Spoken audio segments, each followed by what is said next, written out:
Human experimentation is one of the most unethical practices of the 20th century. Many of you have heard of MKUltra, where over 7,000 American veterans were tested by the CIA without their consent with LSD and other drugs. But one of these human experimentations that isn't as well known is Unit 731, where over 200,000 Chinese were experimented by the Japanese during World War II. And the leaders and members of the units have been covered up until 2018, thanks in great part by the US. Join me as we explore what the unit was, the extent of the experiments they performed, and how the Americans got involved in covering it up in this episode of Late Night Research. During the Geneva Convention of 1925, countries around the world decided to ban biological weapons in warfare.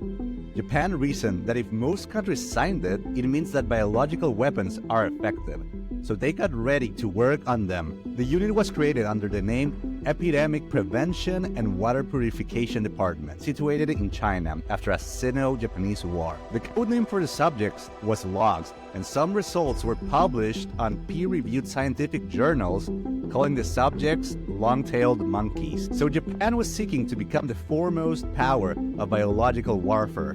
So what experiments took place in here? People were injected diseases such as syphilis and gonorrhea and were left untreated to see what happens to the human body once you contract the disease. While the disease advanced, experimenters would perform vivisections, removing organs and studying how these organs changed with the disease. Blood loss was also studied, amputating prisoners on different limbs and reattaching them.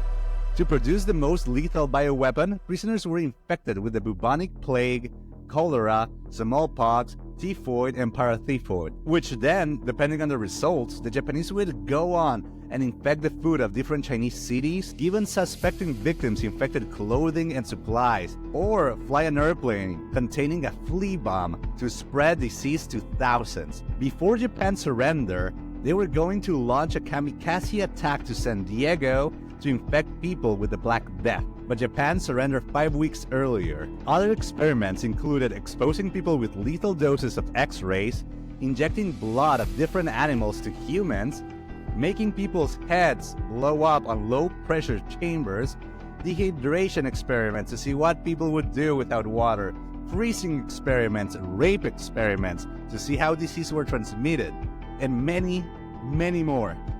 Was all this necessary? Was it all science? Well, Nakagawa Junezo, one of the witnesses, said during trial, "What medical purpose was served by performing and studying beheadings? None at all. That was just playing around. Professional people, too, like to play." No one came alive after they entered Unit 731. But what happened after Japan surrendered?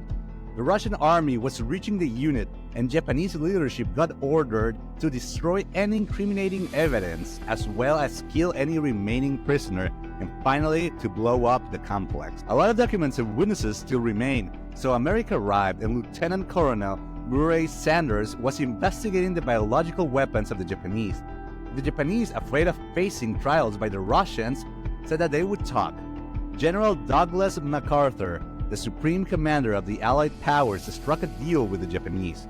He would grant all the researchers and even the leader immunity if they provided the US, and only the US, with all their findings of the research, as the US considered this research valuable. This is similar to Operation Paperclip, in which the US transferred many Nazi scientists to the US so they could continue the research. America kept the secret hidden, and the leader of the unit was granted immunity. A similar trial to Nuremberg happened in Japan, called the Tokyo War Crimes Tribunal, but Unit 731 was considered ridiculous since all evidence was hidden by the US.